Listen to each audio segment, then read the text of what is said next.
प्रधानमंत्री नरेंद्र मोदी आज नई दिल्ली में चल रहे पुलिस महानिदेशकों और महानिरीक्षकों के अखिल भारतीय सम्मेलन में भाग लेंगे। गृह मंत्री अमित शाह की अध्यक्षता में कल हाइब्रिड प्रारूप में शुरू हुआ था 3 दिवसीय सम्मेलन।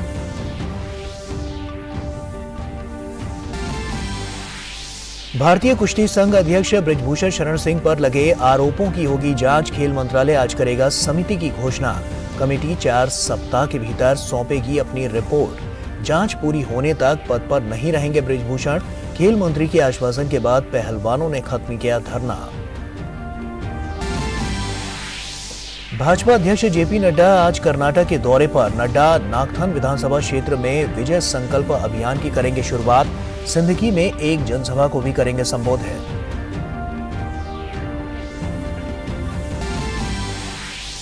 अंतर्राष्ट्रीय खबरों में न्यूजीलैंड के पुलिस, शिक्षा और सार्वजनिक सेवा मंत्री क्रिस हिप्किंस हो सकते हैं देश के अगले प्रधानमंत्री। लेबर पार्टी का नेतृत्व करने के लिए एकमात्र आधिकारिक उम्मीदवार के तौर पर आए सामने। खेल की खबरों में भारत और न्यूजीलैंड के बीच 3 वनडे मैचों की सीरीज का दूसरा मुकाबला आज रायपुर में। पहला मैच जीत चुकी टीम इंडिया की कोशिश सीरीज अपने नाम करने की होगी। वहीं मेहमान टीम सीरीज बराबर करने के उद्देश्य से उतरेगी मैदान पर। और FIH हॉकी विश्व कप के क्वार्टर फाइनल की 4 टीमें तय। ऑस्ट्रेलिया, बेल्जियम, नीदरलैंड्स और इंग्लैंड ने ग्रुप में शीर्ष पर रहते हुए अंतिम 8 में बनाई जगह। 24 और 25 जनवरी को होंगे क्वार्टर फाइनल।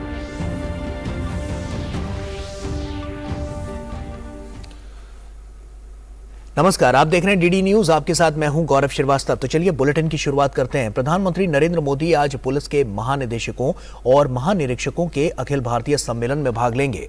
राजधानी नई दिल्ली में कल ये सम्मेलन शुरू हो गया है। सम्मेलन में सभी राज्यों और केंद्र शासित प्रदेशों के पुलिस बलों के DGP और IGP के अलावा केंद्रीय पुलिस बलों और अन्य खुफिया एवं सुरक्षा एजेंसियों के वरिष्ठ अधिकारी भी हिस्सा ले रहे हैं। बैठक में आतंकवाद, वामपंथी उग्रवाद, साइबर सुरक्षा, ड्रोन के खतरों और मादक पदार्थों की तस्करी जैसे कई विषयों पर चर्चा होने की उम्मीद है। प्रत्येक विषय पर राज्यों और केंद्र शासित प्रदेशों द्वारा अपनाए गए सर्वश्रेष्ठ तरीकों को सम्मेलन में दर्शाया जाएगा ताकि राज्य एक दूसरे से सीख सके। 2014 से प्रधानमंत्री नरेंद्र मोदी पुलिस महानिदेशकों के सम्मेलन में गहरी रुचि लेते रहे हैं। ये वार्षिक सम्मेलन 22 जनवरी तक जारी रहेगा। और नीरज सिंह हमारे सहयोगी हमारे साथ जुड़ गए हैं। नीरज का रुख करते हैं। नीरज, साफ तौर पर क्योंकि ये बैठक काफी महत्वपूर्ण है, नए आयाम यहाँ से तलाशे जाएंगे और तराशे भी जाएंगे। ऐसे में आने वाले समय के लिए अगर हम बात करें तो रक्षा तंत्र को और ज्यादा जो परेशानियां पहले हमने देखने को मिली हैं उनसे पार पाने के लिए नीतिगत फैसले यहाँ से बनते हुए नजर आएंगे। देखिए, बिल्कुल नीतिगत फैसले लिए जाएंगे और भविष्य की जो रणनीति है वो हमारी किस तरह से रहेगी और खासतौर से हम आंतरिक जो चुनौतियां हैं उनसे किस तरीके से निपट सकते हैं। सबसे महत्वपूर्ण बात है कि तमाम जो राज्यों के DGP और IGPs इस बैठक में शामिल हो रहे हैं और इसके साथ साथ वर्चुअल तरीके से 600 के करीब जो अधिकारी हैं वो भी इस बैठक से जुड़ रहे हैं। और महत्वपूर्ण इसलिए भी है, आपने देखा होगा कि देश के अंदर जो अपराधी हैं वो अत्याधुनिक तरीके से जो अपराध हैं वो कर रहे हैं, उनसे हम कैसे निपट सकते हैं। इसके अलावा बहुत सारे स्टेट हमारे ऐसे हैं जो जिन पर अंतर्राष्ट्रीय जो सीमा है वो लगती हैं, तो वहाँ पर हमारी आंतरिक सुरक्षा किस तरीके से हो सकती है। आपने देखा होगा नेपाल है, म्यांमार है, जो दूसरे भी जो देश हैं जिनकी सीमाएं राज्यों से लगती हैं, तो उन राज्यों का और हमारे देश के जो दूसरे राज्य हैं उनमें प्रॉपर तरीके से जो कोऑर्डिनेशन है वो किस तरीके से हो सकता है, ये एक महत्वपूर्ण पहलू है।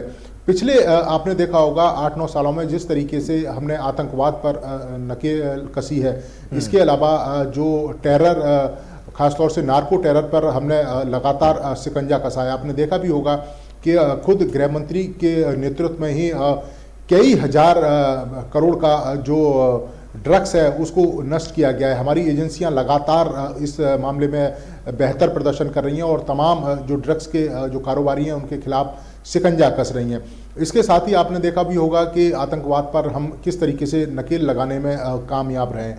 आतंकवाद और गैंगस्टर एक नया गठजोड़ निकलकर सामने आया है। एनआईए और जो हमारे स्टेट की जो दूसरी पुलिस है उस पर लगातार तेजी के साथ काम कर रही हैं, उस रैकेट को तोड़ने की कोशिश कर रही हैं। तो ये आपसी कोऑर्डिनेशन किस तरीके से हो सकता है, आने वाले 10 साल 15 साल तक हम किस रोल जो मॉडल है उस पर हम आगे चल सकते हैं, पुलिस की हमारी जो कार्यशैली है वो किस तरह की होनी चाहिए। इसके साथ साथ ही जैसे अपराध के तरीके बदल रहे हैं, जैसे साइबर क्राइम, आपने देखा होगा कि एक अपराधी अगर कोई साइबर क्राइम को अंजाम देता है, वो बैठा असम में है, अंजाम दे रहा है दिल्ली के अंदर, और उसके जो दूसरे साथी हैं वो किसी तीसरे स्टेट में।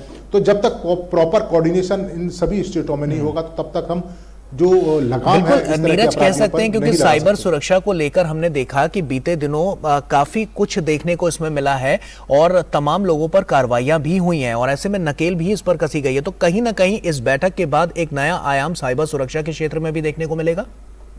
देखिए, बिल्कुल देखने को मिलेगा। आपने देखा भी होगा कि साइबर क्राइम को रोकने के लिए गृह मंत्रालय ने एक पहल भी की है। उन्होंने एक पर्टिकुलर नंबर भी जारी किया है कि देश भर में अगर कहीं किसी के खिलाफ साइबर क्राइम होता है तो वो उस नंबर पर अपनी जो कंप्लेंट है वो करा सकते हैं। इसके अलावा आपने देखा भी होगा कि हर जिले में साइबर क्राइम को लेकर एक अलग जो पुलिस स्टेशन है वो भी बनाया जा रहा है। दिल्ली के अंदर भी अगर आप देखें तो कई सारे जो साइबर पुलिस स्टेशन है और एक प्रॉपर पर्टिकुलर जो टीम है उसके लिए नियत की गई है, या कह सकते हैं कि कुछ अधिकारी उसके लिए लगाए गए हैं, क्योंकि साइबर क्राइम का जो दायरा है वो काफ़ी बड़ा है।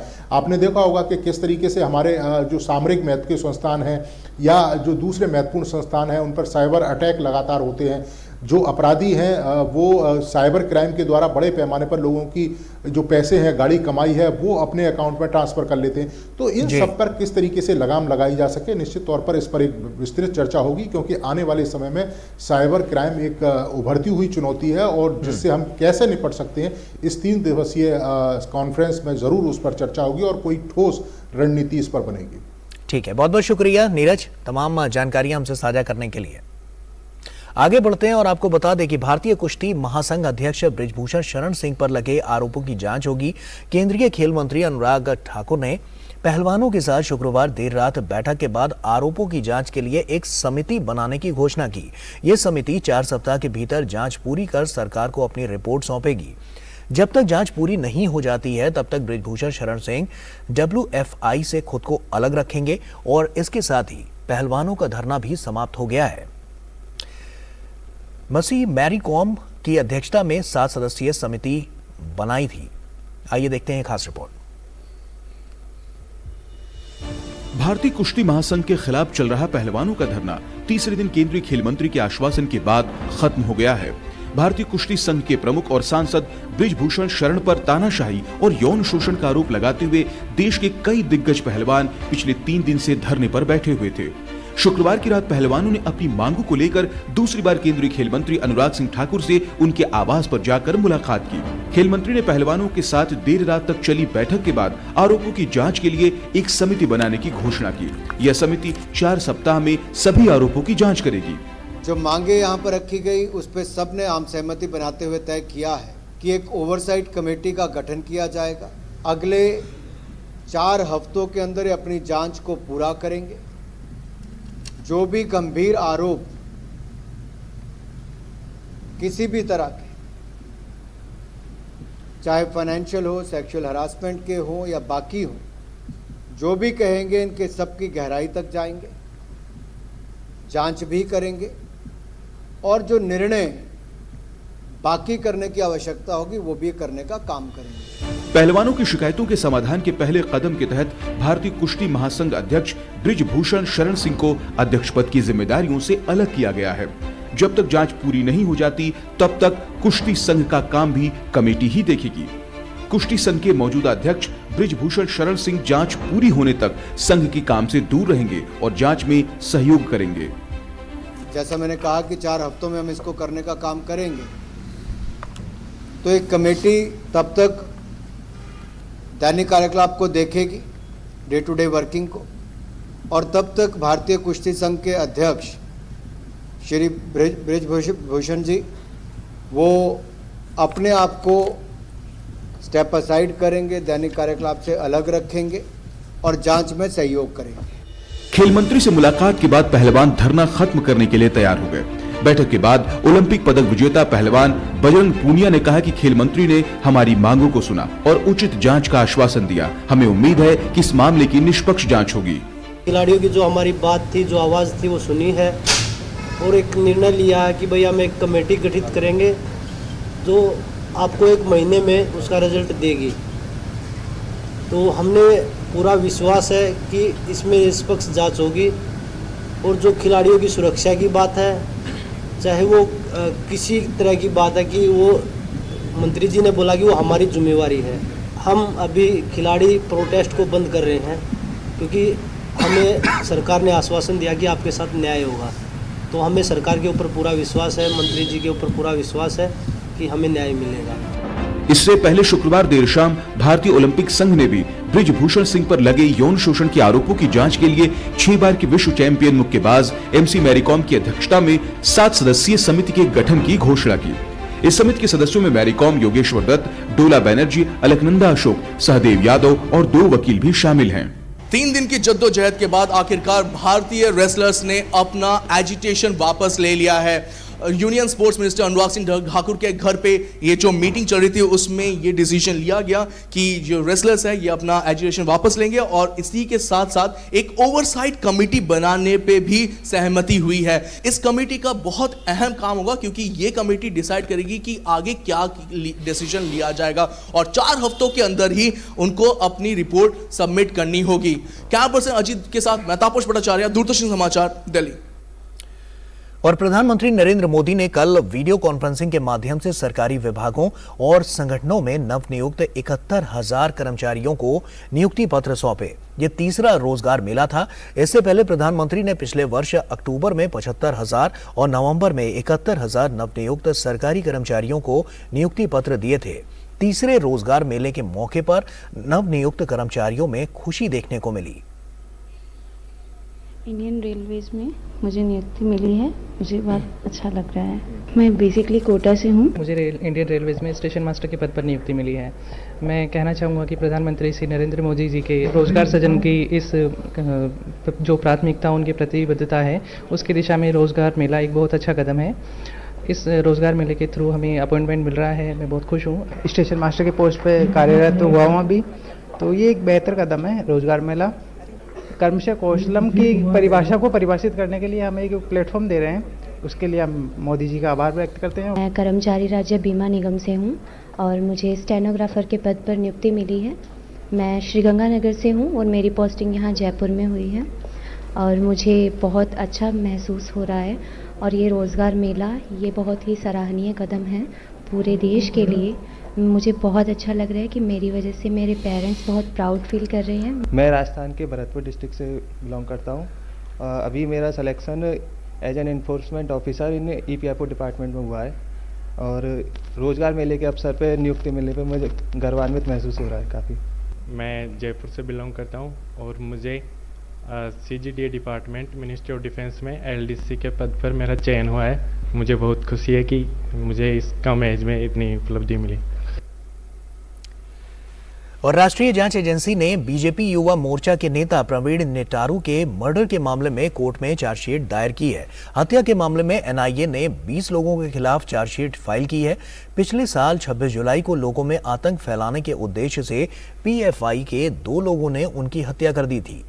NIA ने पिछले दिनों पॉपुलर फ्रंट ऑफ इंडिया के 2 सदस्यों के खिलाफ 5-5 लाख रुपए का इनाम भी घोषित किया था।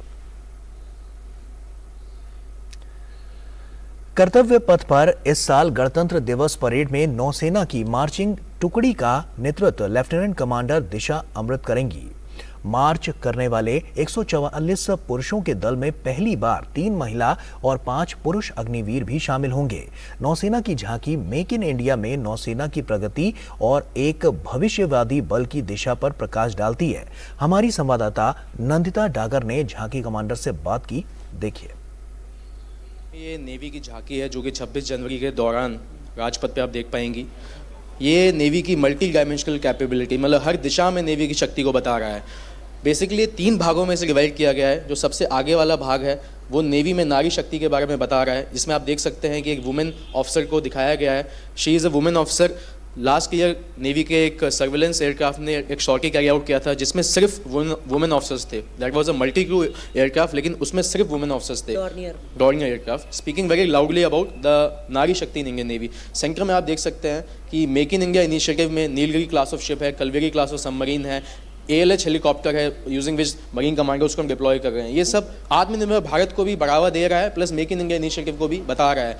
लास्ट में आप देख सकते हैं और 3 अनमैन्ड ऑटोनोमस सिस्टम्स हैं जो कि print challenge that was been inaugurated, जो हमारे honourable prime minister Narendra Modi ji ने लास्ट ईयर इनॉग्रेट किया था। उसी के उसमें ये नेवी का प्लान है कि 75 ऐसे मोर इंडिजिनस प्रोडक्ट्स टेक्नोलॉजीज को इंडक्ट करना है। और केंद्र ने प्रसिद्ध हस्तियों और सोशल मीडिया पर असर डालने वाले, आपको बता दें कि जो स्थितियां हैं उस पर साफ तौर पर आगे की बातें भी रखी हैं। तो केंद्र ने प्रसिद्ध हस्तियों और सोशल मीडिया पर असर डालने वाले प्रभावशाली व्यक्तियों के लिए एंडोर्समेंट नो हाउ नाम से विज्ञापन संबंधी मार्गदर्शी दिशा निर्देश जारी किए हैं। उपभोक्ता कार्य विभाग द्वारा जारी दिशा निर्देशों में कहा गया है कि लोग उत्पादों या सेवाओं का विज्ञापन करते समय अपने श्रोताओं एवं दर्शकों को गुमराह न करें। विज्ञापन उपभोक्ता संरक्षण अधिनियम तथा किसी भी अन्य संबंधित नियम या दिशा निर्देशों के अनुपालन में ही प्रदर्शित होने चाहिए। दिशा निर्देशों में कहा गया है कि किसी भी उत्पाद के प्रचार के लिए विज्ञापन, प्रायोजित या सुशुल्क प्रचार जैसे शब्दों का उपयोग होना चाहिए। इसमें कहा गया है कि विज्ञापन करने वाली प्रसिद्ध हस्तियों को विज्ञापन दाता के साथ अपने किसी भी तरह के भौतिक संबंधों का खुलासा करना चाहिए। इसके साथ ही उन्हें ऐसे किसी भी उत्पाद या सेवा और कार्य का विज्ञापन नहीं करना चाहिए जिसमें मूल बातों को उनके द्वारा उचित तरीके से व्यक्त न किया गया हो या जिसे उन्होंने व्यक्तिगत रूप से इस्तेमाल अथवा अनुभव न किया हो। और वक्त यहाँ एक छोटे से ब्रेक का हो गया है, जल्द लौटते हैं। हमारा डेजर्ट आ गया पर हमारी चैंपियन नहीं आई अब तक। बिल भरने के पहले तो आएगी ना। सो गर्ल्स, क्या हो रहा है? बिल हो रहा है। चल अपना कार्ड दे। पिन दे। RBI कहता है अपना पिन, OTP, CVV या इंटरनेट बैंकिंग पासवर्ड किसी को ना दे। ऑनलाइन बैंकिंग सिर्फ अपने ही कंप्यूटर, मोबाइल और सिक्योर नेटवर्क से करें। हाँ, ये खाने की चैंपियनशिप थी क्या? RBI कहता है जानकार बनिए, सतर्क रहिए। तो ब्रेक के बाद एक बार फिर से आप सभी का स्वागत है। उत्तर प्रदेश के वाराणसी में मौनी अमावस्या के पावन अवसर पर पवित्र गंगा नदी में श्रद्धालु आस्था की डुबकी लगा रहे हैं। आज तड़के से ही गंगा घाटों पर श्रद्धालुओं का तांता लगा हुआ है। मान्यता है कि मौनी अमावस्या पर गंगा स्नान करने से बहुत पुण्य मिलता है।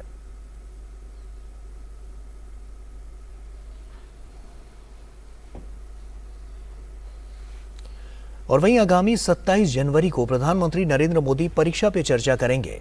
महात्मा गांधी काशी विद्यापीठ के कुलपति प्रोफेसर आनंद कुमार त्यागी का कहना है कि परीक्षा पे चर्चा प्रधानमंत्री का एक प्रशंसनीय कदम है।